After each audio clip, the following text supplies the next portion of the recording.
Le decía el Señor al rey David, que tanto anhelaba construirle un templo, una casa al Señor: ¿qué casa me vais a hacer a mí? Si el cielo es mi trono y en la tierra es el estrado de mis pies, ¿qué casa le vais a hacer a Dios, verdad? Pero independientemente de cómo cada uno se puede imaginar al Señor, a Dios, lo importante es saber si lo que pensamos de Dios es correcto. ¿Qué concepto tenemos de Dios? Ya sabemos que no tiene forma, que no tiene medida, que no tiene peso, pero ¿cómo es Él? Porque según el concepto que tú tengas de Él, así tú vas a vivir. Hay gente que vive una vida cristiana muy light, sin compromiso, sin santidad, sin orden, porque ese es el concepto que tienen de Dios. Si tuvieran otro concepto más elevado de Dios, no podrían vivir así, imposible. Incluso hasta la forma como oramos. Fíjate cómo ora la gente. A veces escuchar a la gente cómo ora manifiestan el concepto que tienen de Dios, incluso hasta su nivel de madurez. No digo por utilizar más o menos palabras bonitas, por hacer oraciones más largas o más cortas, no, sino la forma como oran, la forma como piden a Dios, la forma como se acercan a Dios. ¿Qué concepto tenemos de Dios? Yo quisiera empezar el mensaje de esta tarde leyendo 2 versículos, después vamos a leer más, pero vamos a comparar 2 versículos, ¿sí?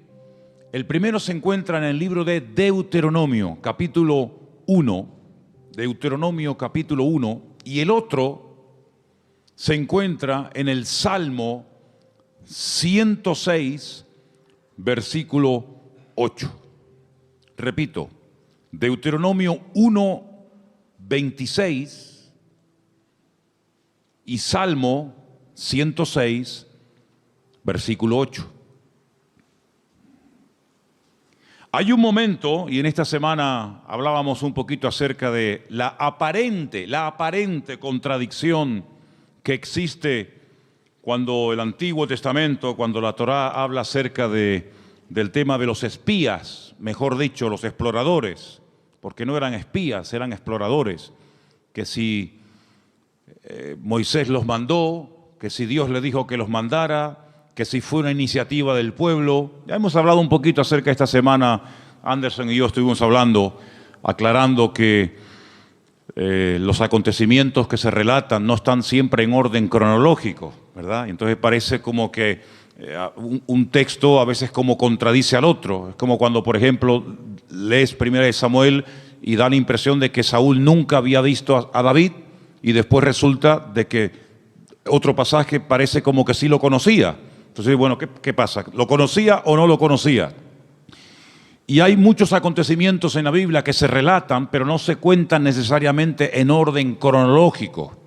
Entonces tienes que leer todo lo que la Biblia dice sobre ese pasaje para ubicarte y saber por dónde van los tiros.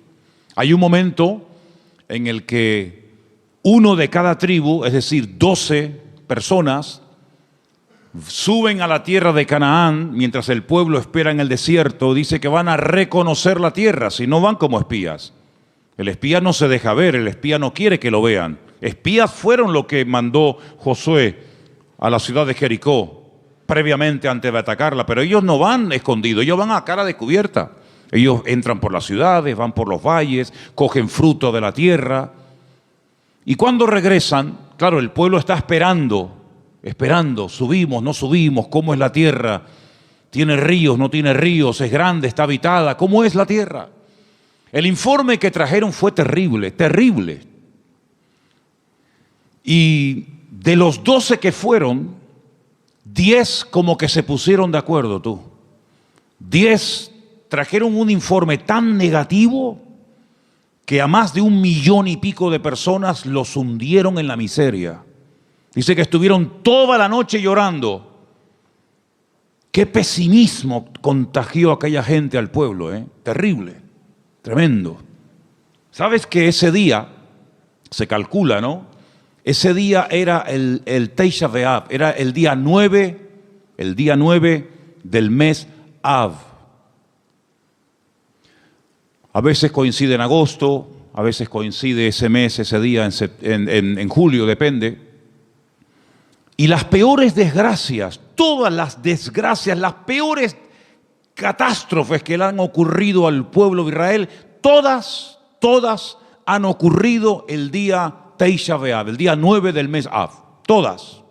La destrucción del primer templo, 9 de Av. La destrucción del segundo templo, 9 de Av. La expulsión por parte de los reyes católicos del pueblo de Israel de España, 9 de Av.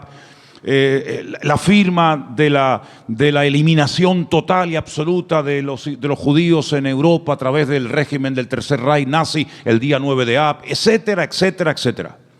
Y es que ese día marcaron su destino.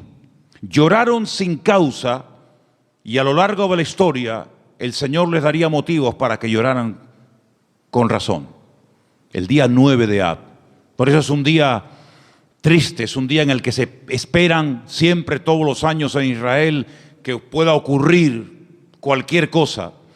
Y fíjense en el capítulo 1 del libro de Deuteronomio, a partir del versículo 26, cuando esta gente regresa, después de haber estado 40 días reconociendo el país, leemos: sin embargo, no quisisteis subir, dice Moisés, no quisisteis subir.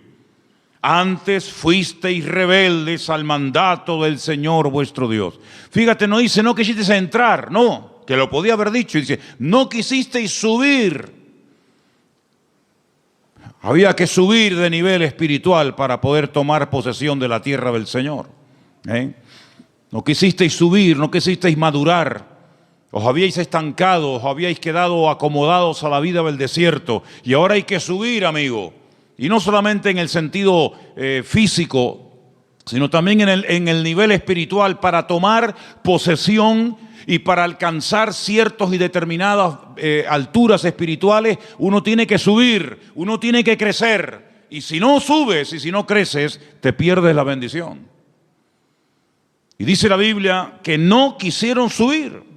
Pero no solamente no quisieron subir, sino que en el versículo 23 dice, y murmurasteis en vuestras tiendas. No es que se negaron a decir, no queremos subir, aquí nos quedamos, sino que en las tiendas donde ellos vivían en el desierto, tuvieron toda la noche murmurando, hablando mal, quejándose, lamentándose. Y fíjate lo que llegaron a decir, cómo el Señor esas conversaciones, cómo el Señor escuchó e hizo que en su palabra quedara registrado parte de lo que murmuraban en las tiendas de campaña durante la noche. Mira lo que decían: el Señor nos aborrece. ¿Cómo? Porque el Señor nos aborrece, nos ha sacado de la tierra de Egipto para entregarnos en manos del amorreo para destruirnos. Mire, hermanos, si Dios hubiera querido destruir a esta gente, no hacía falta sacarlos de Egipto. No hacía falta sacar a todo el pueblo de la esclavitud en Egipto, llevarlos por el desierto y subirlos a la tierra prometida, a la tierra que fluye leche y miel, para destruirlo. En el mismo Egipto podían haber sido aniquilados. Pero fíjate el concepto que ellos tienen de Dios. Y claro, según el concepto, según lo que ellos piensan de Dios, así hablan. De la abundancia del corazón, dice la Biblia, habla la boca. Como Dios nos aborrece, nos sacó de Egipto. ¿Así? Es decir, que Dios te sacó de Egipto porque te aborrece. ¿Eso es lo que tú crees? Y entonces, como nos aborrece, como nos odia, lo que quiere es ahora meternos en la tierra prometida, la tierra de Canaán, para que los habitantes de ese país, sobre todo los amorreos, nos destruyan y acaben con nosotros y con nuestras familias y con nuestros hijos y con nuestra vida. Y lo decían tan tranquilos y se quedaban tan panchos. Todos sabemos que esa noche, como acabo de decir, sellaron su destino y Dios dijo, ahora sí que no van a entrar, amigo. Ahora sí que no van a entrar. Van a entrar aquellos que dijisteis que no entrarían, que eran vuestros hijos. Es decir, la generación adulta que salió de Egipto, no entró en la tierra prometida. Dios levantó una nueva generación sin esos prejuicios, sin esas ideas equivocadas y distorsionadas de Dios, y esos fueron los que entraron, y estos que hablaron mal, y estos que murmuraron, todos cayeron en el desierto, uno detrás de otro, excepto aquellos que hablaron bien, Josué y Caleb. Ellos dos sobrevivieron, con más de 80 años, ambos entraron a la tierra prometida, la vieron, la disfrutaron, la habitaron y la conquistaron, y posteriormente la repartieron, solamente ellos. Fíjate la cantidad de cosas que se puede uno perder, y la cantidad de puertas en el mundo espiritual que uno puede cerrar simplemente, digo simplemente entre comillas, por hablar mal. Perdieron la oportunidad de su vida. Pudieron haber entrado hacía 40 años, pero por la forma como hablaron, Dios dijo sí. Muy bien, se acabó. Pero no solamente no van a entrar, sino que ahora encima van a morir en el desierto. Es increíble. Así que ellos creían que Dios los aborrecía. Pero mira lo que dice el Salmo 106. Todo lo contrario. Todo lo contrario. El Salmo 106, dicho sea de paso, es un resumen de lo que ocurrió desde que salen de Egipto hasta que prácticamente entran en Canaán a través de Josué. Es un salmo muy interesante. Si quieres conocer bastante de la historia de Israel en esta época de la historia, lee el Salmo 106, es muy interesante. Pero voy a leer solamente el versículo 8. Salmo 106, verso 8. ¿Lo tienen, hermanos?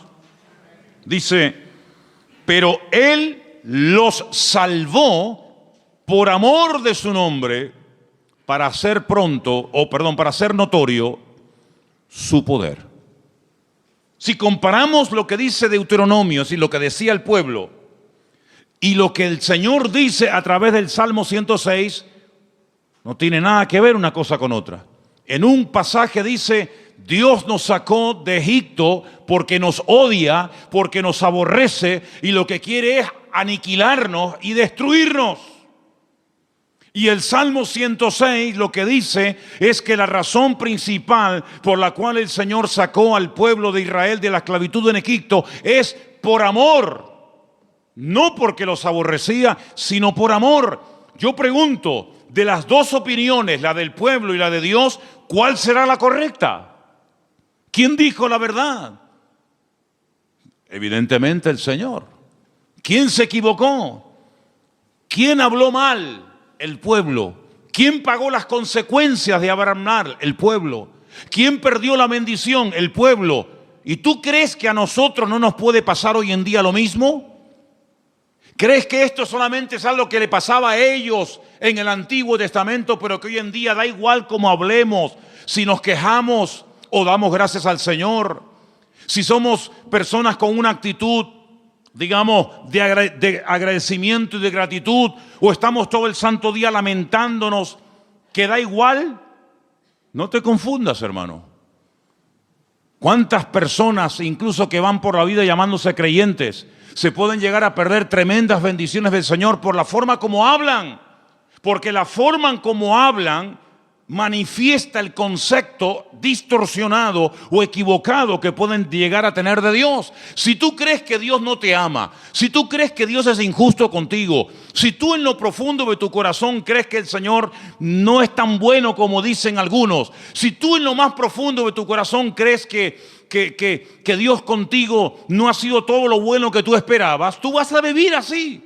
Y cuando ores, cuando hables con alguien, cuando des testimonio, y cuando vengas a la iglesia y cuando salgas de la iglesia, tú vas a vivir según el concepto distorsionado y envenenado que tienes de Dios.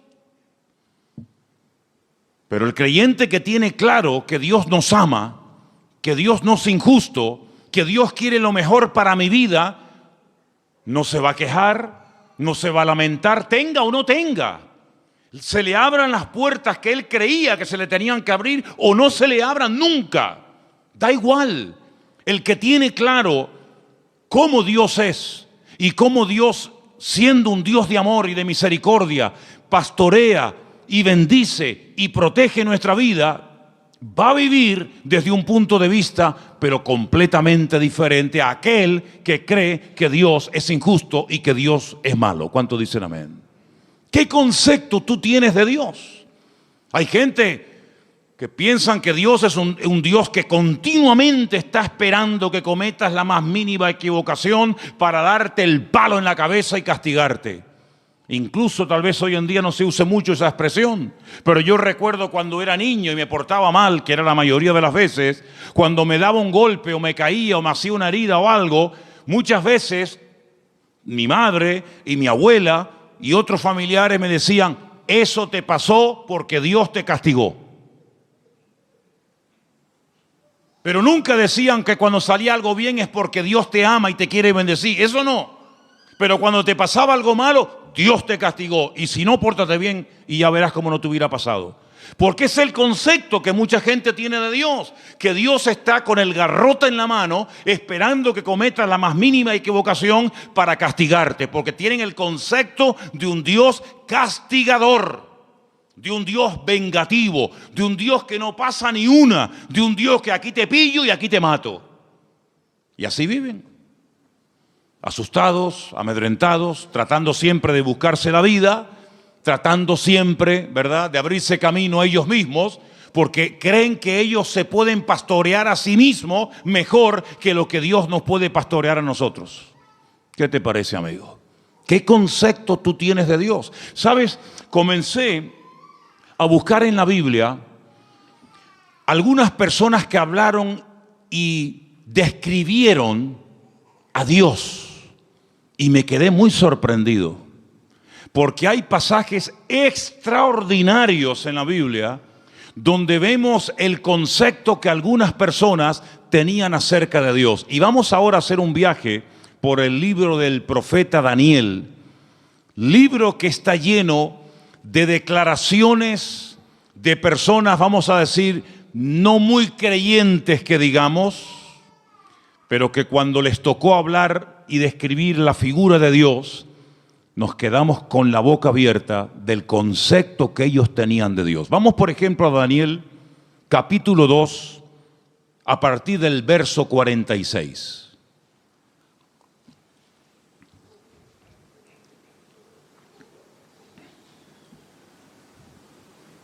Hermano Jorge, le van a faltar brazos. ¿No será más cómodo ponerse unas gafas? ¿Eh? El capítulo 2 del libro del profeta Daniel es un capítulo muy interesante, porque hay un rey llamado Nabucodonosor. ¿Serías capaz de pronunciar ese nombre? Ah, qué bien, está bien. A mí me costó una barbaridad aprendérmelo, pero bueno, ustedes... Nabucodonosor, ok. Tiene un sueño, pero resulta que por lo visto se le olvidó. Pero el sueño lo marcó de tal manera que al día siguiente él reúne a sus magos, sátrapas, astrólogos, adivinos, etcétera, y le dice: anoche tuve un sueño que me perturbó, me robó la paz. Y quiero que ustedes me digan qué significa ese sueño, que me lo interpreten.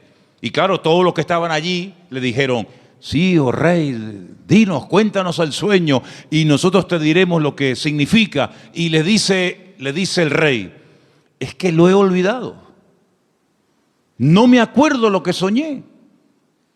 Así que lo que quiero es que me digan lo que soñé y a continuación me interpreten el sueño. Y si no me lo hacen, los condeno a muerte. Convertiré vuestra casa en un estercolero, en un muladar. Descuartizaré a vuestros hijos. Y claro, aquello causó un caos en el palacio tremendo, porque incluso algunos le llegaron a decir: pero es que nunca, jamás se ha oído de un rey que pida que se le cuente el sueño que ha soñado y encima la interpretación. Y no había forma. Sin embargo, la Biblia dice que Daniel, junto con sus amigos, oraron y le pidieron al Señor que les mostrara qué sueño había tenido este hombre y qué significaba. Y efectivamente, el Señor, dice la Biblia, que le reveló a Daniel lo que el rey Nabucodonosor había soñado y lo que significaba.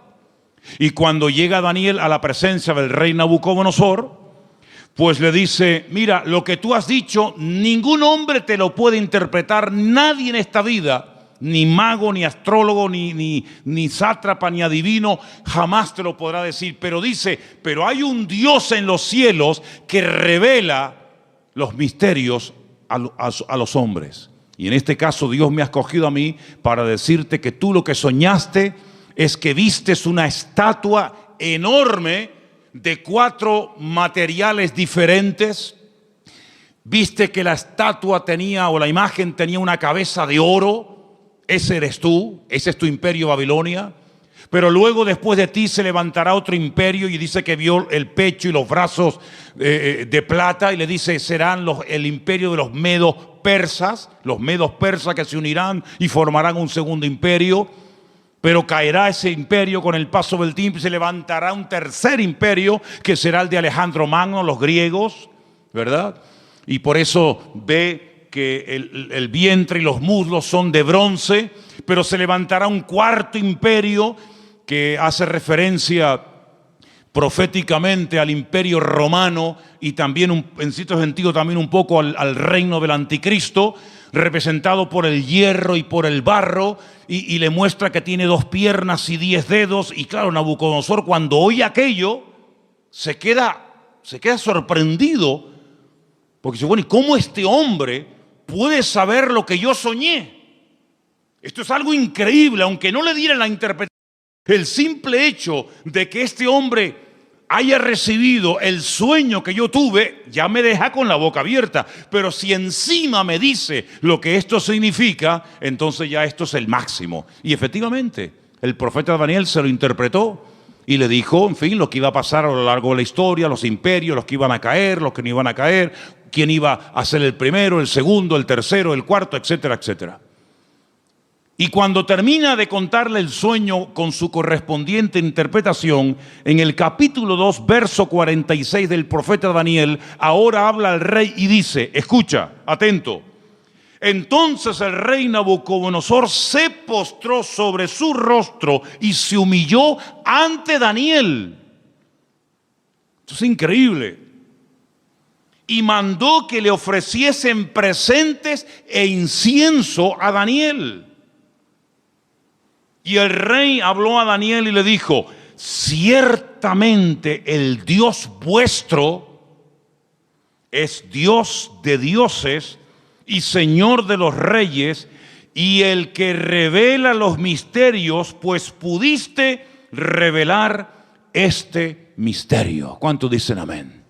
Y ahí se da cuenta Nabucodonosor que el Dios de Daniel, que no es el suyo, dicho sea de paso, es un Dios superior, es un Dios que es capaz de revelar cosas increíbles que ningún otro Dios en esta vida es capaz de hacerlo. Luego, el concepto que Nabucodonosor en ese momento tenía de Dios es un concepto elevadísimo. No hay otro Dios como el tuyo. Pero ustedes piensan que ese concepto, esa opinión buenísima que tenía del Dios de Daniel, hizo que este hombre cambiara radicalmente de la noche a la mañana. Nada que ver. Una cosa es que tú sepas lo que Dios es y lo que Dios hace, lo que Dios permite y lo que Dios prohíbe, y otra cosa es que tú actúes en consecuencia al conocimiento que tienes de Dios. Fíjate que Daniel le dice, agárrate a este detalle, la imagen tiene 4 materiales, oro, plata, bronce y hierro. ¿Qué es lo que ocurre? ¿Qué es lo que hace Nabucodonosor con esa interpretación? Dice, bueno, pues si los 4 materiales representan 4 imperios, yo lo que voy a hacer es ir en contra de lo que Dios ha revelado a través de este hombre, y voy a mandar a construir una imagen, una estatua enorme, curiosamente de 66 codos de alto y 6 codos de ancho, y la voy a mandar a hacer toda de oro, desde la cabeza hasta la planta de los pies. Como diciendo, eso de que después de mí va a haber un imperio y después otro y después otro, de eso nada. La voy a hacer toda de oro, como diciendo, aquí el único imperio del cual se va a hablar y va a perdurar en el tiempo y en el espacio va a ser el reino de Nabucodonosor, el reino de Babilonia, que representa al oro. Y ahora en el capítulo 3, lo que vemos es al rey Nabucodonosor, en el versículo 28, ordenándole a toda la población de su reino que se postren y adoren la imagen que él ha levantado. Y ahí encontramos un pasaje increíble, extraordinario, donde vemos que hubieron 3 personas que no quisieron postrarse ante su imagen. Capítulo 3, versículo del 28 en adelante, dice así la palabra. Entonces Nabucodonosor dijo: bendito sea el Dios de ellos, de Sadrat, de Mesat, de Abednego, que envió su ángel y libró a sus siervos que confiaron en él y que no cumplieron el edicto del rey y entregaron sus cuerpos antes que servir y adorar a otro Dios que es su Dios. Por lo tanto, decreto que en todo pueblo, nación o lengua que dijere blasfemia contra el Dios de Sadrat, Mesad y Abednego sea descuartizado y su casa sea convertida en muladar, por cuanto no hay Dios que pueda librar como este. Él se dio cuenta de que el fuego no destruyó a estos 3 jóvenes valientes, porque ellos le dijeron al rey de Nabucodonosor: aunque nos des otra oportunidad, no nos vamos a postrar ante tu imagen. Nosotros solamente adoramos a Dios. Y si ese acto de adorar a Dios implica el que muramos hoy quemados, pues estamos dispuestos a morir quemados. ¿Y qué? Si esa es la muerte, porque yo no elegí ni el día, ni el lugar, ni la forma como nací, pero tampoco podemos elegir ni el día, ni la hora, ni la forma de nuestra muerte. Esas son cosas que escapan al ser humano. Es algo que no podemos escoger, por muy sabios o ricos o intelectuales que seamos. Por lo tanto, si la muerte que Dios ha escogido para nosotros es morir quemados, moriremos quemados, no pasa nada. Creemos que Dios nos puede librar del fuego, lo creemos, y nos puede librar de tu mano, lo creemos totalmente. Pero si no nos quiere librar el Señor, sino que Él hoy quiere que muramos y hasta aquí llegó nuestra vida, tampoco nos vamos a postrar. Y dice la Biblia que fueron lanzados, amarrados dentro del horno de fuego. Lo que le sorprendió a Nabucodonosor es que no se quemaron, que no solamente había personas vivas dentro del horno, sino que había 4 personajes protegiendo el cuarto personaje a estos jóvenes. Y dice la Biblia que cuando salieron, ni el pelo de su cabeza se había quemado, ni sus ropas olían a humo. Y ante semejante milagro, ya van dos, la interpretación del sueño a través de Daniel, cómo Dios protege milagrosamente la vida de Sadrat, Mesad y Abednego, vuelve otra vez a reconocer que el Dios de esta gente es el Dios todopoderoso, un Dios superior al que Él tiene, un Dios que es capaz de proteger de la muerte segura a unas personas porque confiaron en Él. Y ya van 2. Pero amados hermanos, lo que dice Nabucodonosor de Dios es tremendo. Es un Dios que salva, es un Dios que libra, es un Dios que protege, es un Dios superior, es Dios arriba, es Dios abajo. Algo increíble el concepto que Nabucodonosor tenía de Dios, pero el concepto por sí mismo, el conocimiento por sí mismo no es suficiente. Después vamos a ver qué más hace falta. Seguimos en Daniel, capítulo 4. Este rey Nabucodonosor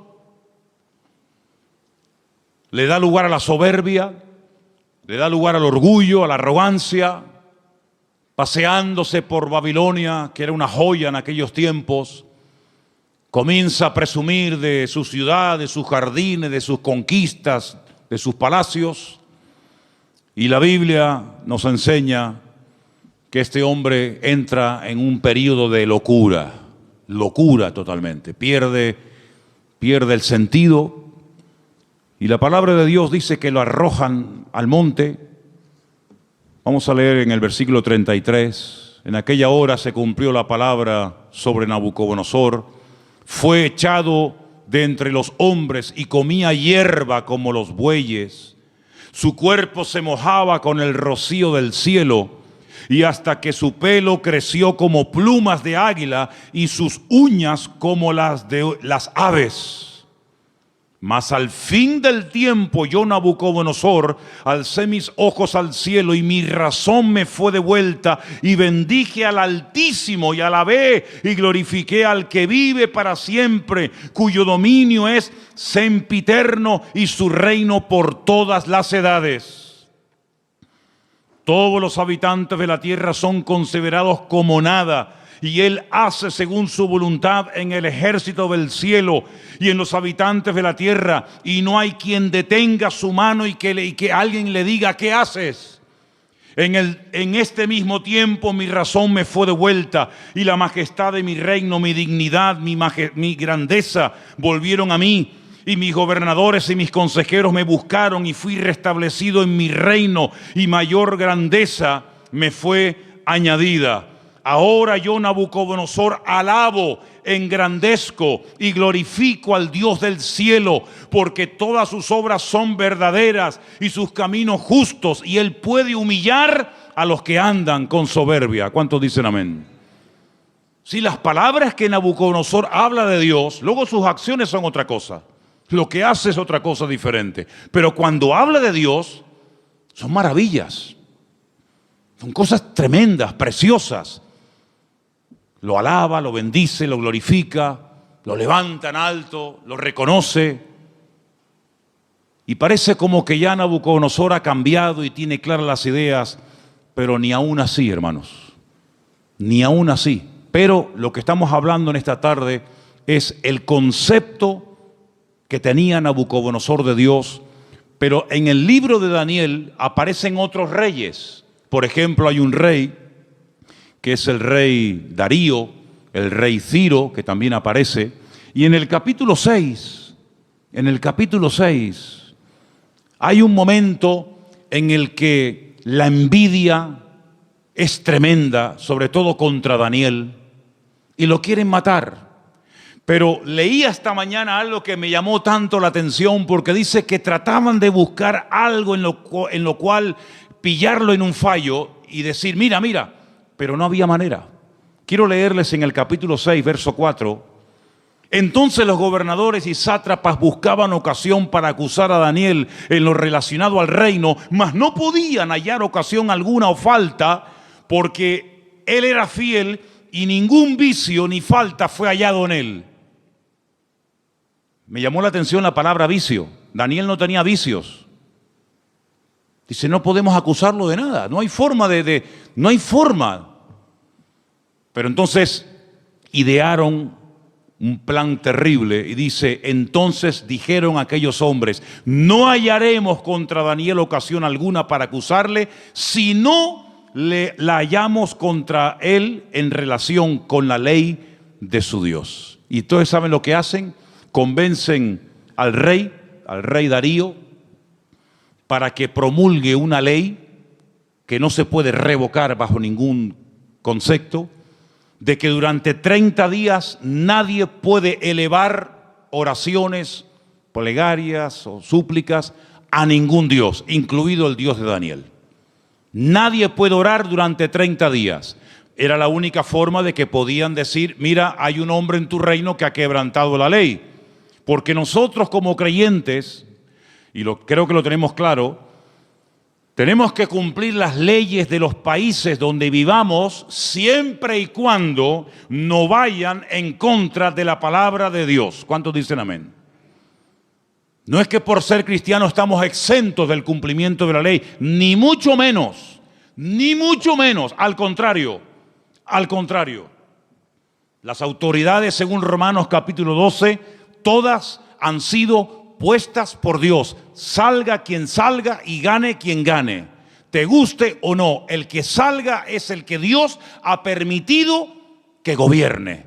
Pero no importa. A veces Dios levanta un faraón, y a veces lo tumba. A veces Dios levanta a un Nabucodonosor y lo quita. Y mañana levanta a un Darío y pasado un Ciro y mañana, no importa. Esas son cuestiones de Dios. Nuestra obligación es obedecer y someternos a las autoridades. Repito, siempre y cuando no vayan en contra de la palabra de Dios. Y en este caso iban en contra de la palabra. ¿Cómo me va a prohibir a mí un gobierno? ¿Cómo nos va a prohibir a nosotros un rey, un primer ministro o un presidente de gobierno? Me da igual. ¿Cómo nos va a prohibir a nosotros los cristianos un gobierno a no orar durante 30 días? Mucho, amigo, pero hasta ahí podíamos llegar. ¿Qué hizo Daniel? Versículo 10. Cuando Daniel supo que el edicto había sido firmado, entró en su casa y abiertas las ventanas de su cámara que daban hacia Jerusalén, se arrodillaba 3 veces al día y oraba y daba gracias delante de su Dios como lo solía hacer antes. No es que ahora empiece a hacerlo a raíz del edicto promulgado por el rey Darío, no, es que ya lo venía haciendo como algo normal en su vida. Se postraba y oraba en dirección a Jerusalén 3 veces al día. Shaharit, Minjá y Arbit, las 3 oraciones que hace el pueblo de Israel diariamente, por la mañana, por la tarde y por la noche. Por la mañana, por la tarde y por la noche. Y aquí está Daniel haciendo lo que durante miles de años el pueblo de Israel ha hecho. Postrarse y orar 3 veces al día. Y ahí lo pillaron. Van con el chisme, van con el cuento al rey Darío y le dicen: no te ha obedecido. Hay un hombre en tu reino llamado Daniel que ha quebrantado la orden y merece la muerte. Claro, cuando el rey se entera de que es nada más y nada menos que Daniel, al que él respetaba, admiraba y amaba, le pesa en el corazón, pero amigo, lo firmado es ley. Y no te queda más remedio que sentenciarlo a muerte. En esta ocasión no vas a morir quemado, como ya se intentó matar a tus compañeros. En esta ocasión te espera el foso de los leones. Y yo creo, hermano, que aquellos leones pasaban más hambre que el perro de un hippie. Yo creo que aquellos leones tenían un hambre, si que era totalmente imposible salir con vida de aquel foso de los leones. ¿Qué te parece? Qué bonito es ver a un león detrás de la jaula, detrás de las rejas. Me acuerdo que una vez hicimos un viaje, hago un paréntesis, estábamos viviendo en Argentina y tuvimos la oportunidad de ir al norte, bien al norte de Argentina, a la provincia de Misiones, y allí había un matrimonio que nos hospedó, un matrimonio de alemanes, y un día nos quisieron llevar a las famosas cataratas de Iguazú, las cataratas más grandes del mundo y las más hermosas. Y por el camino paramos y entramos en un zoológico que la verdad que era deprimente, el zoológico aquel. Pero bueno, entramos. Y había una valla, una tela metálica tan fina que yo decía, pero esto es un peligro. ¿Cómo pueden tener a un león con una vallita que era de papel, aquello? Y el león estaba al otro lado de la valla, yo estaba aquí, y el león estaba patas arriba, durmiendo profundo. Y yo estaba al lado y ni se enteraba, pero no se me ocurrió otra cosa que tirar una piedra al león. Y cogí una piedra y le hice al león así por arriba, le hice, ¡pum!, le tiré el león, mire hermano, el león se viró, pegó un rugido que todavía lo tengo dentro y no se me ha ido, y eso fue en el año 90, fíjese lo que le digo. Qué miedo pasé, hermano, de verdad, qué miedo pasé. Un león enfadado es terrible, terrible. Y ahora meten a Daniel en un foso de leones. Como mínimo, si dice leones, plural, como mínimo tiene que haber 2, pero seguramente había mucho más. Al día siguiente, el rey se va corriendo al foso de los leones, donde el día anterior habían echado a su amigo Daniel. Y dice en el verso 19, capítulo 6, el rey pues se levantó muy de mañana y fue apresuradamente al foso de los leones. Lo quería, Y acercándose al foso llamó a voces a Daniel con voz triste y le dijo: Daniel, siervo del Dios viviente, el Dios tuyo, a quien tú continuamente sirves, te ha podido librar de los leones? ¿Te ha podido librar tu Dios? Solamente por eso ya Dios tenía que librar a Daniel, porque si no lo hubiera librado, el rey Darío se hubiera llevado un concepto equivocado de Dios. El Dios de Daniel no pudo salvar a su siervo de la garra de los leones. Solamente por eso ya el Señor protegió a Daniel. ¿De cuántas nos ha librado el Señor para no quedar mal Él? No para no quedar mal nosotros, para no quedar mal Él. ¿De cuántas nos ha librado el Señor? ¿Verdad? Y acercándose al foso lo llamó, ya lo hemos leído, versículo 21. Entonces Daniel respondió, dijo: oh rey, vive para siempre. Mi Dios envió su ángel, el cual cerró la boca de los leones para que no me hicieran daño, porque ante él fui hallado inocente, y aún delante de ti, oh rey, no he hecho nada malo. Entonces se alegró el rey en gran manera a causa de él, y mandó sacar a Daniel del foso, y Daniel fue sacado del foso, y ninguna lesión se halló en él, porque había confiado en su Dios. Y el rey dio orden, y fueron traídos aquellos hombres que habían acusado a Daniel, y fueron echados en el foso de los leones, ellos, sus hijos, sus mujeres, y aún no habían llegado al foso, al fondo del foso, cuando los leones se apoderaron de ellos y quebraron todos sus huesos. Entonces el rey Darío escribió a todos los pueblos, naciones y lenguas que habitaban en toda la tierra: paz os sea multiplicada. De parte mía es puesta esta ordenanza, que en todo el dominio de mi reino todos teman y tiemblen ante la presencia del Dios de Daniel. Escucha ahora el concepto elevadísimo que tenía Darío de Dios. Porque Él es Dios viviente. ¿Cuántos dicen amén? Permanece por todos los siglos. ¿Cuántos dicen amén? Su reino no será jamás destruido. Su dominio perdurará hasta el fin.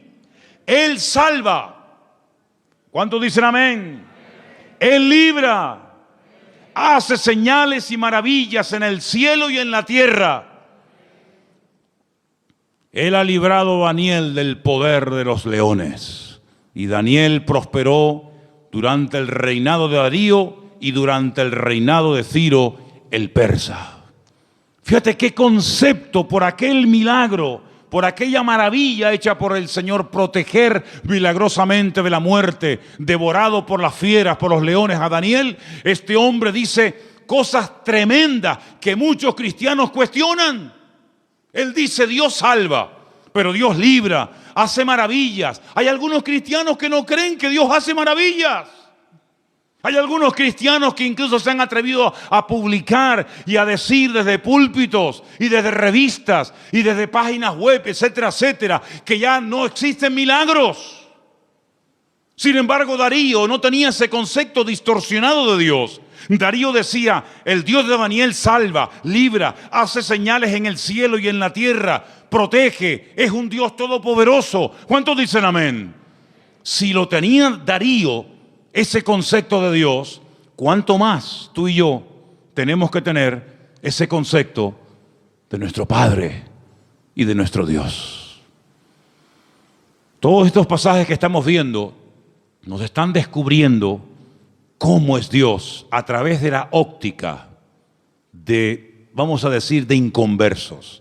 Personas que eran impactadas, personas que quedaban con la boca abierta ante semejantes maravillas.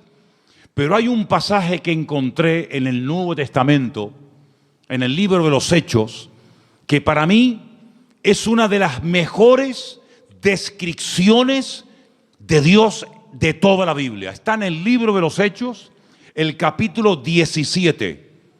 Y es concretamente una parte del mensaje profundo que el apóstol Pablo dio cuando se encontraba de visita en Grecia, concretamente en la ciudad de Atenas.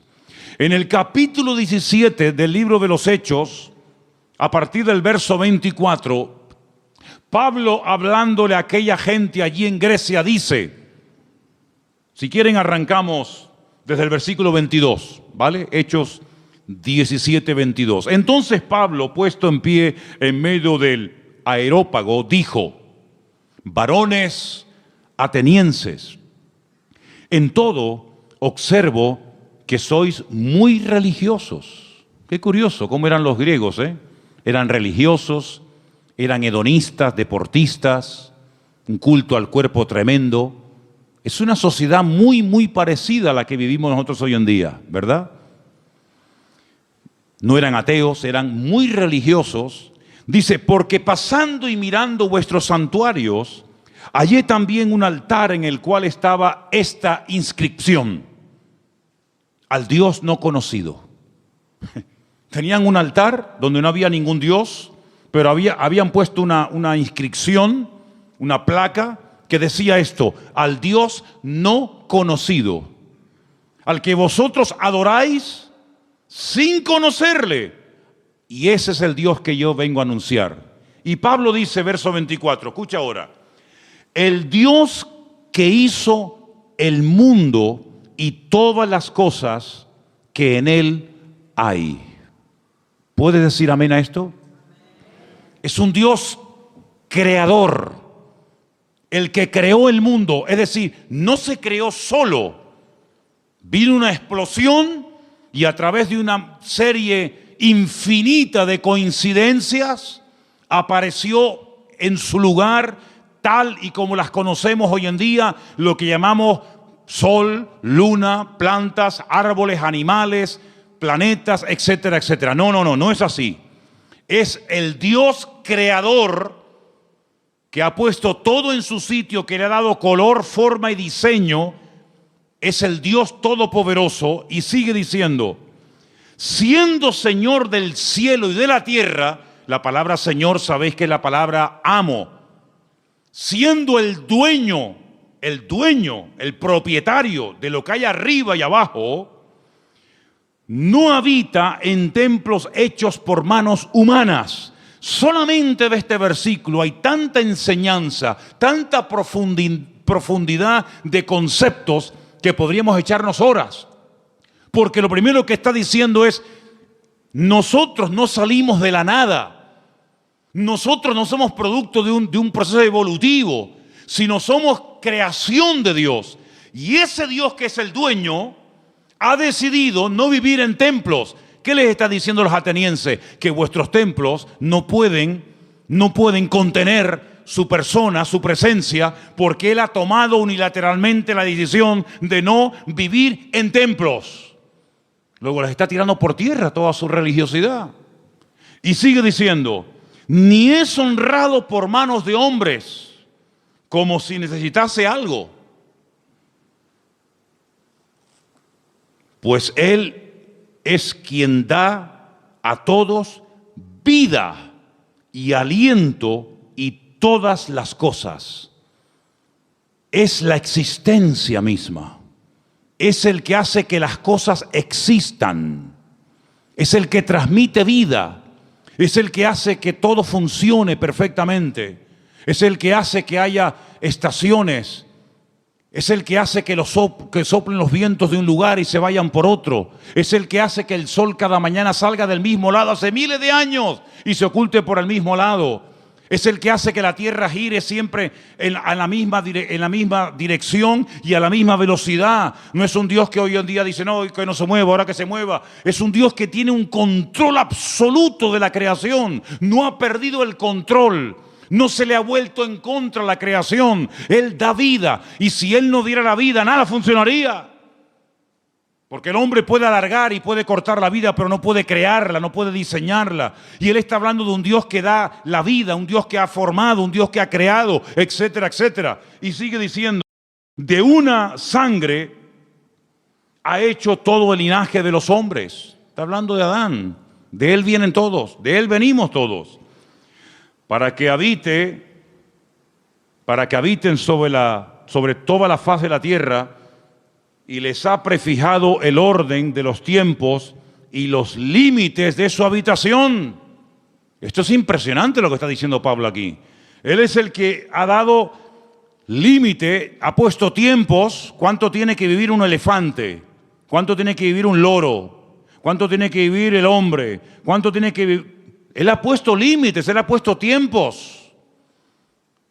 No es algo que siempre ha existido, como decía Aristóteles, que esto siempre ha existido, la eternidad del universo. No, el universo no es eterno. Tiene un principio y tendrá un fin. Y no solamente eso, sino que ha puesto límites, fronteras, que no tiene que ver con murallas, ni con rejas, ni con alambre de púas, pero Él, desde el libro del Génesis, le dijo a cada nación y a cada pueblo, a las 70 que había en aquel momento, de la cual salieron todas las que existen hoy en día, dónde tenían que vivir cada nación y cada pueblo. Y lo he dicho infinidad de ocasiones, cada vez que un pueblo ha querido ir más allá del territorio que en el principio el eterno creador del universo y de la tierra le dio a los seres humanos, ha habido problemas. Y cuando los del norte quieren apropiarse de los del sur, y cuando los europeos quieren apropiarse de un continente, y cuando los de este continente quieren saltar a otro, se produce un caos, se produce un desorden, porque Dios estableció dónde tenían que vivir los pueblos. Y dotó al ser humano de unas características para vivir en el sur que no dotó a ese ser humano para vivir en el norte o viceversa. Y Dios lo que está haciendo es poner en orden el mundo, así como puso el sol aquí, no allá, aquí lo puso. Y así como puso la tierra en este lugar y no la puso en la otra punta de la galaxia, Dios ha puesto a los hombres donde Él ha querido y como Él ha querido. Porque es un Dios que controla y ordena la creación, y el hombre siempre tratando de alterar el orden de Dios.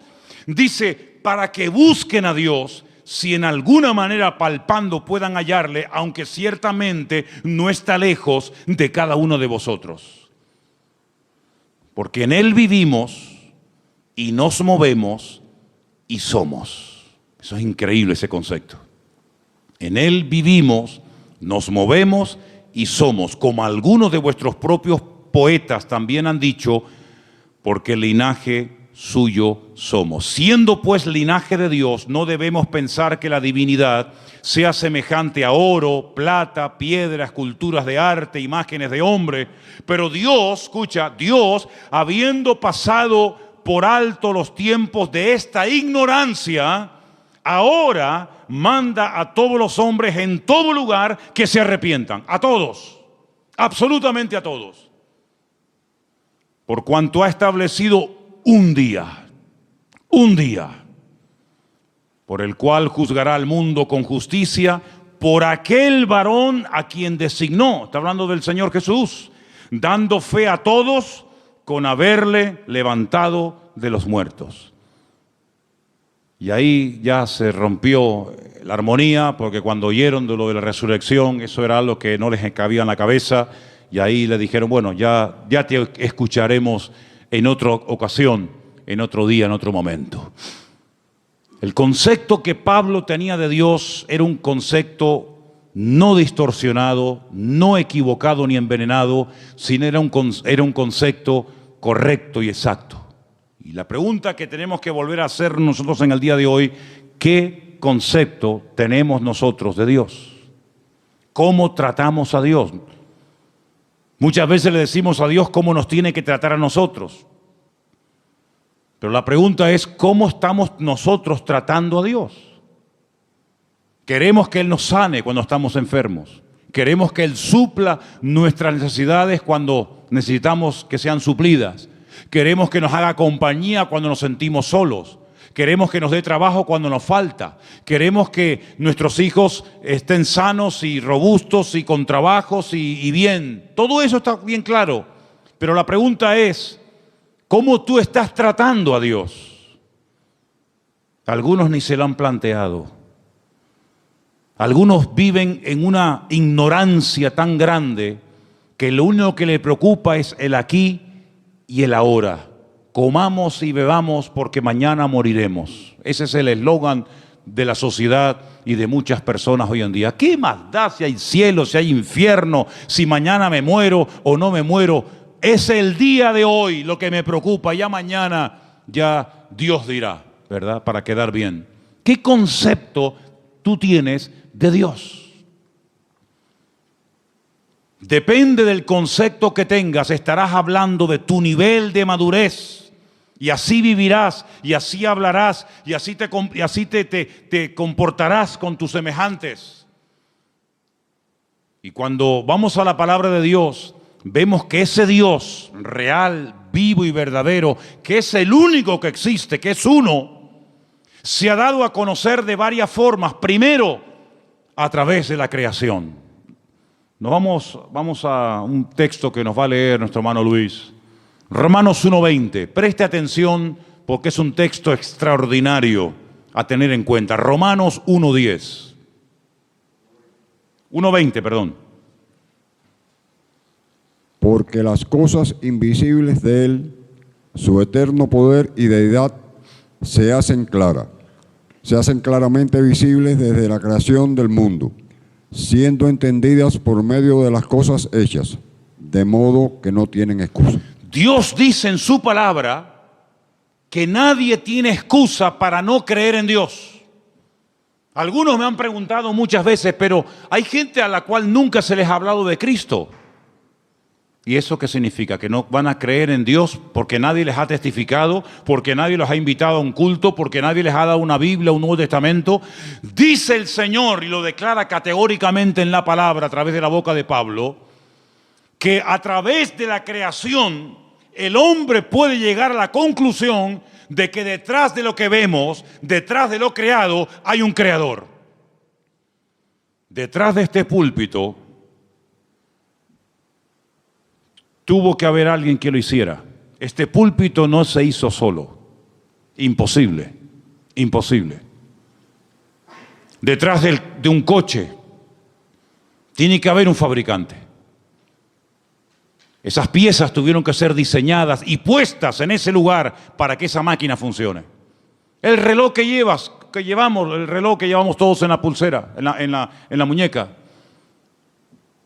Ese reloj me habla de que tuvo que haber alguien que lo diseñara, alguien que lo creara, alguien que lo pusiera ahí. Cada pieza, cada tornillo. Sí, detrás de lo creado hay un creador.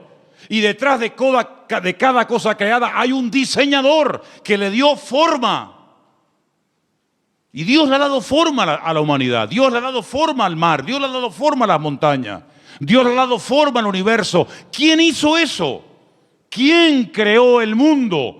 ¿Quién creó el agua del mar con la justa medida para que no se pudran los seres vivos que viven ahí adentro? Si tuviera más nivel de sal, la vida sería imposible, como el mar muerto. Hay un mar que se llama el mar muerto. Bueno, en hebreo se llama el Yam HaMelach, el mar de la sal, en español, el mar muerto. ¿Por qué es muerto? Porque tiene demasiado nivel de sal. ¿Te imaginas que los mares que nos rodean, las playas a las que vamos a bañarnos, tuvieran el mismo nivel de sal que el mar muerto en Israel? No habría peces. Sería imposible la vida. No se podría navegar en esos mares. No habría peces, no habría fauna marina. Pero Dios, cuando hizo el mar, le dio la cantidad exacta de sal, ni más ni menos, para que todo funcione de una forma perfecta y matemática durante miles y miles de años. Así de claro, hermano. Si el sol estuviera un poco más cerca, sería imposible la vida en el planeta Tierra. Moriríamos todos achicharrados, quemados. Si el sol estuviera más lejos, la vida en la Tierra sería imposible. Se congelaría la Tierra. Pero Dios lo puso justamente donde tiene que estar y como tiene que estar, para que ni caliente demasiado ni enfríe demasiado. Ahí está, donde tiene que estar. Dios todo lo ha diseñado de una forma increíble, pero algunos, mentes sabias, dicen que no, que detrás de todo eso no está Dios, que detrás de todo eso hay un proceso evolutivo, hay un Big Bang, hay unas explosiones, hay un cúmulo de coincidencias, millones de coincidencias para que todo forme lo que llamamos mundo, universo, tierra. Increíble. Ahí se cumple el texto que dice: y queriendo ser sabios, se hicieron necios. Queriendo ser sabios, se hicieron necios. El Señor se dio a conocer primeramente a través de la creación. Hay personas que se han convertido observando las estrellas. porque todas las estrellas del universo, su nombre están en hebreo.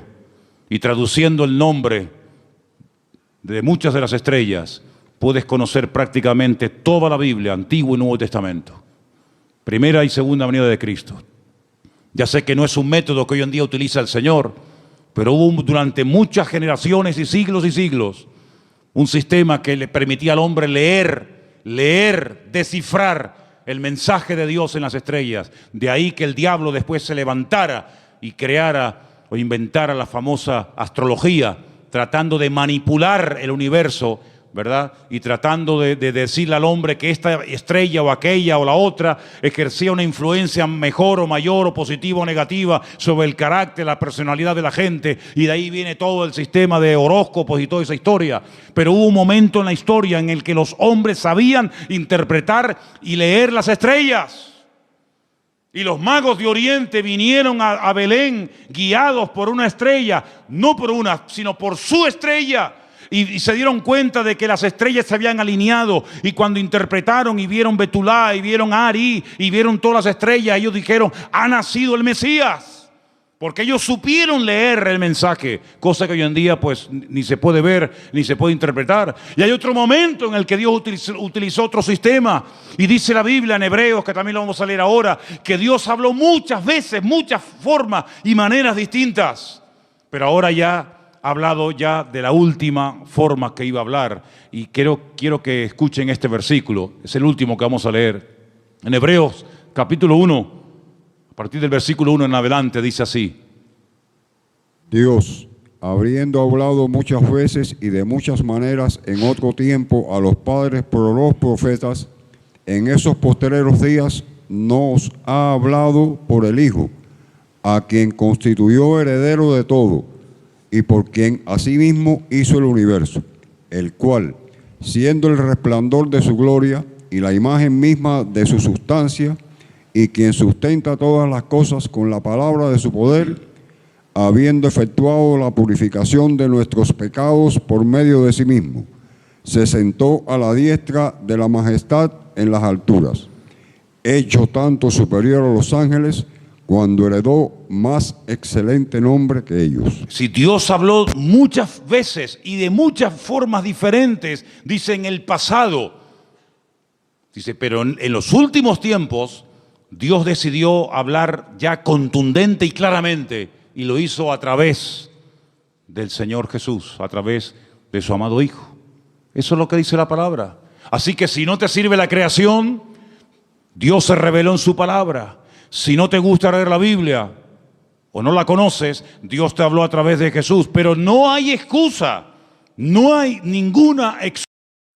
Dios no va a decir: ¿y qué hacemos con este al cual nadie le predicó? Todo el mundo tendrá su oportunidad de una manera u otra. Eso no nos exime de la responsabilidad de predicar el Evangelio, evidentemente.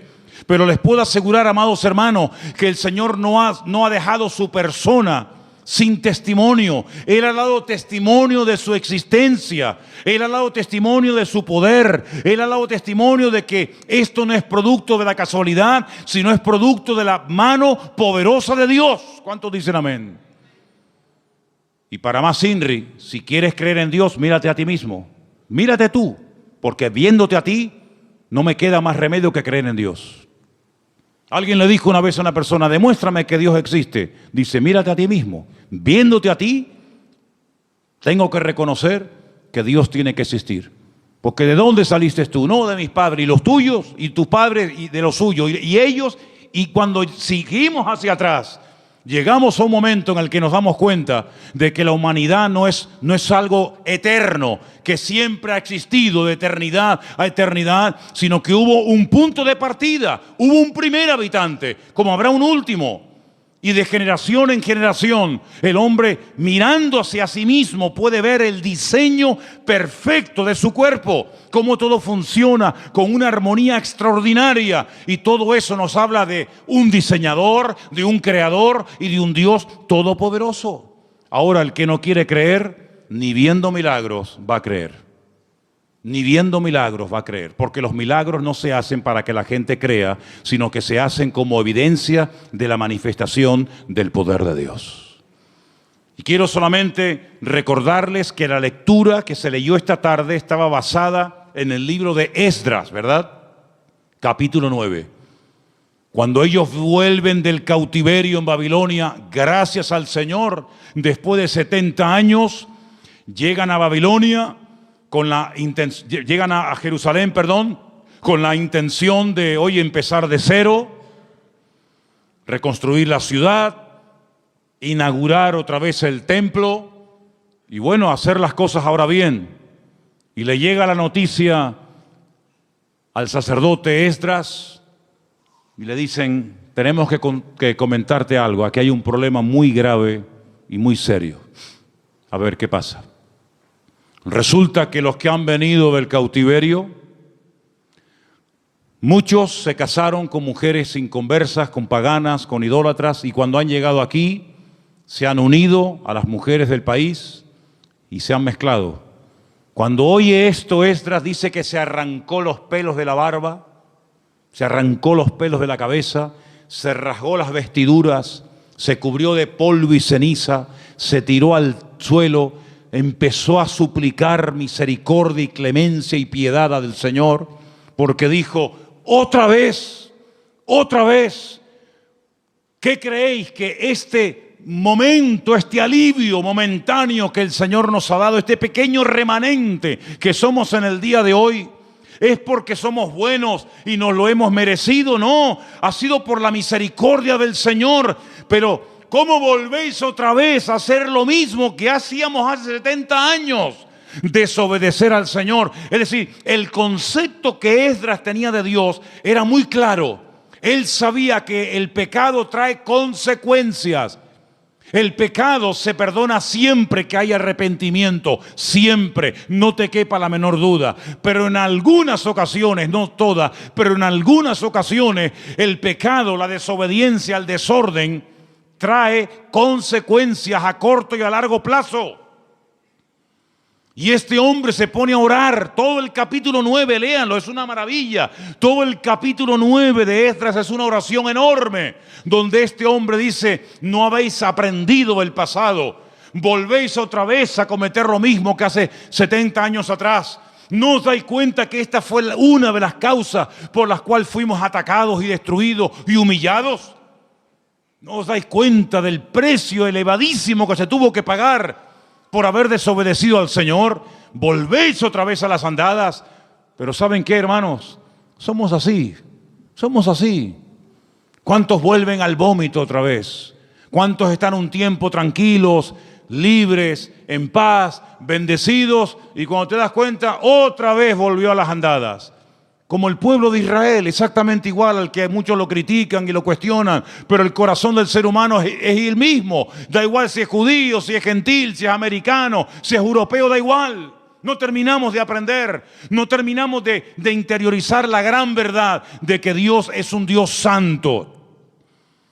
Y Dios lo que ha hecho y diseñado con el tema del pecado es algo que al que no tiene un concepto claro de Dios, medio que lo confunde. Y os voy a explicar muy rápidamente esto. Como no la consecuencia, sino la sentencia sobre el pecado no es inmediata. El hombre cree que como yo he pecado, he desobedecido, no he hecho la voluntad de Dios y aparentemente no me ha pasado nada, pues eso quiere decir de que lo puedo volver a hacer. Pero es que Dios lo ha diseñado así. Y fíjate qué astuto y qué malo es el enemigo, que cuando quiso tentar a Eva, le dijo: ¿qué es lo que Dios os ha dicho?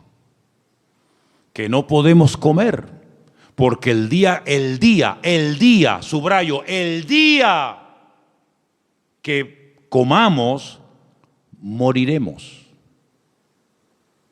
Satanás le dijo: no morirás. Ella comió y no murió.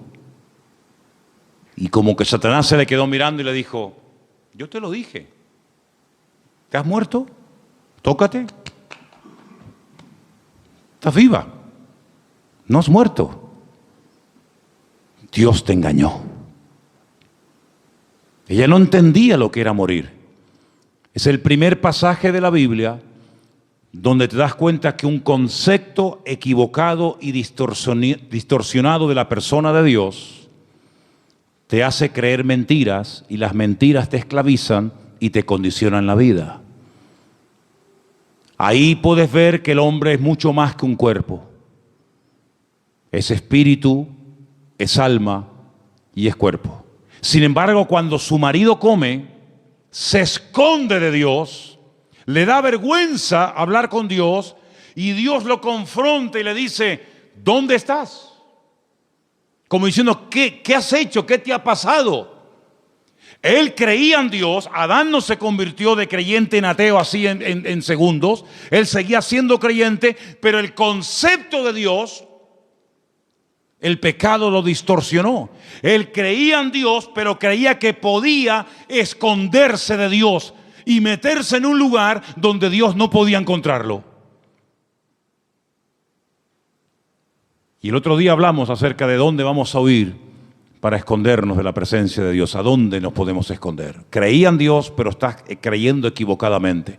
El día que vieron el cuerpo inerte y sangrando y que no se movía de su hijo Abel, ese día ella entendió que la muerte, cuando uno peca, tiene dos puntos principales: la espiritual y la física. El día que comiste del árbol prohibido, moriste espiritualmente hablando. Y llegará el momento que la sentencia natural y física sobre tu desobediencia la experimentarás cuando tu cuerpo de un momento a otro deje de funcionar y te mueras físicamente. ¿Te das cuenta? Cuando el apóstol Pablo le escribe a los Efesios, les dice: vosotros estabais muertos, no físicamente, sino en vuestros delitos y en vuestros pecados, y Él os dio vida juntamente con Cristo. Luego, un concepto distorsionado de Dios nos puede llegar a interiorizar la falsa idea de que yo peco, yo desobedezco, yo hago lo que me da la gana y no pasa nada. Eso es lo que tú te crees. Porque la soberbia del hombre lo ciega, el orgullo del hombre lo embota. Y dice la Biblia que el hombre natural, el hombre que ha perdido la sensibilidad, ni siente ni padece, incluso hasta se burla y se ríe del que dice que cree en Dios, del que dice que existe otra vida, del que dice que existe cielo e infierno, y se ríe porque dice y se engaña a sí mismo: pero si yo, siendo ateo y sin leer la Biblia y sin ir a la iglesia que tú vas, yo vivo mejor que tú. Y es la falsa seguridad que el diablo le mete en la cabeza a mucha gente, que se creen que porque tienen, son, y no se dan cuenta que el que se salva no es el que tiene, sino el que es. Y el que es aquel que humilló su corazón delante de la presencia del Señor. Entonces, ¿qué concepto tú tienes de Dios? ¿Crees que tu Dios es un Dios que tú puedes mangonear? Así orarás y así vivirás. ¿Crees que te puedes esconder de Dios? Porque como no lo sabe tu mujer, como no lo sabe tu padre lo que has hecho, ¿crees que también Dios no se ha enterado? Pues así vivirás, así te moverás y así actuarás. Pero si tú tienes un concepto como el que Esdras tenía, como el que Daniel tenía, como el que Pablo tenía y los hombres de Dios tuvieron, que Dios es un Dios que ve, Dios es un Dios que conoce, Dios es un Dios que está permanentemente a nuestro lado, ya te vas a cuidar tú mucho, amigo, de hacer cosas que le desagradan al Señor, porque aunque no te vea ni te observe nadie, tú sabes que los ojos del eterno Dios te van a ver a donde quiera que vayas, sea de noche o sea de día. ¿Cuántos dicen amén? ¿Qué concepto tienes de Dios? Lee la Biblia, y leyendo la Biblia vas a encontrar que Dios es un Dios vivo, es un Dios que sana, es un Dios que libera y es un Dios vivo con el cual tú tienes que tener relación, porque dejé para el final, creo que lo más importante: Dios se ha revelado en la creación, Dios se ha revelado en su palabra y Dios se ha revelado a través de la persona de Cristo. Nosotros, los seres humanos, cosa que para algunos es una cosa impensable o de locos, el ser humano puede llegar a tener la posibilidad, si quiere, de tener una experiencia personal con Dios. Y hasta que tú no tengas una experiencia personal con Dios, tú te puedes definir como lo que quieras, pero lo que le da fuerza a tu vida es tu propia experiencia. Ya sé que hay muchas cosas de la vida que no hay que experimentar para creerlas. Yo nunca iré a la luna, creo. Pero yo creo en la luna, aunque no he tenido la experiencia de estar en ella y pisarla y tocarla. Pero con nuestro Dios, los que hemos tenido un encuentro y una experiencia con Él a través de su amado Hijo Jesús, nuestra fe es una fe a prueba de bombas, es una fe inconmovible, porque la experiencia nos da la credibilidad de saber que nuestro Dios existe y Él es todopoderoso. ¿Cuántos dicen amén?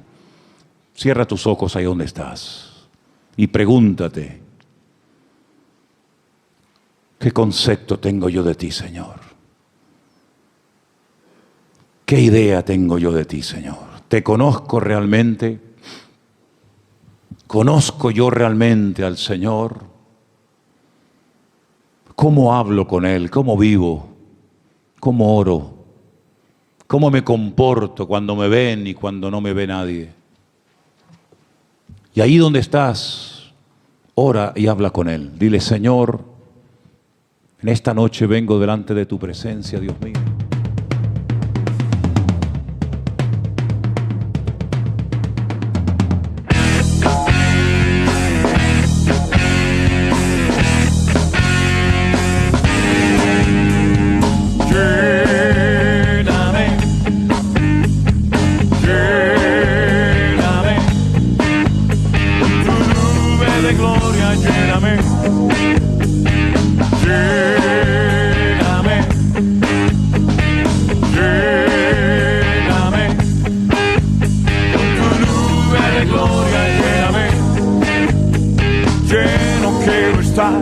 De tu poder, vida en abundancia quiero tener, fuego de lo alto envíame ser, quita de mi vida.